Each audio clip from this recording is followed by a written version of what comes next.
Now, you can use mobile phones nowadays for anything from doing your shopping to finding out film times, watching TV programmes or helping you with the crossword even. Gone are the days when they were simply for making calls. And tonight, a group of young people from Manchester will be pitching their ideas for the next big thing to hit mobile phones. The winner will be bought up by the industry. Eleanor Moritz reports. They've become a way of life, and the new generation of smartphones have apps, software applications, which you can use for almost anything.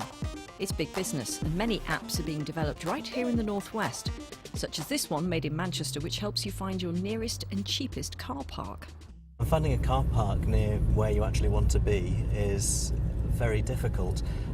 What's even worse is if you find a car park and then park up, and then outside you notice that there's a car park for about half the price just next door. And then there's this one, which features a map and audio commentary of all the blue plaque heritage sites in Preston. This historic house was originally the headmaster's house for the Preston Grammar School. There's scope for gaming apps, but also for travel apps, currency exchange, all kinds of apps, whatever anybody has an idea to do, really. The apps industry is indeed growing fast. Globally, there were 7 billion downloads last year.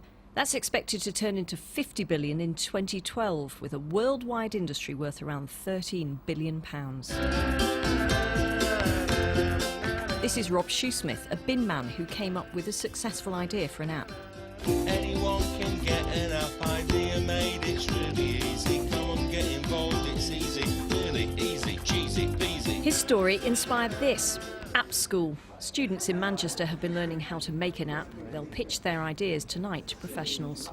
My idea is a ski application where you can pre-book all your equipment through this application so that once you reach the resort, you can then get on and have an extra afternoon of skiing. My idea is called Hurdy-Gurdy Hero.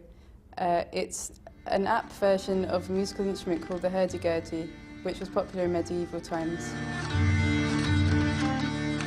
My application allows people to access a list of charity runs. They can get training tips from the site and also social network with other runners. Apps are simple by nature. Good apps are really simple and anyone can use. My 87-year-old grandfather's got a smartphone of this type. He loves it. The winner, found to have that app factor, will have their idea made into possibly the next mobile hit. Eleanor Moritz, BBC Northwest Tonight, Manchester. That's some good ideas, but I'm a Luddite. I just use it for making calls and the occasional photograph, maybe. I don't get it all. I tweet on mine. You do tweet on yours? Yes. At Gordon Burns NWT to catch up with the tweets. Now, when Eleanor Nelson discovered a lump in her breast, she endured a mastectomy, chemotherapy and radiotherapy, and then she was prescribed a drug which she was told could save her life. She thought the worst was over. The last thing she expected was to find the drug missing from her chemist's shelves. But that's exactly what's happened to her and thousands of other patients as companies cash in, selling drugs needed here overseas.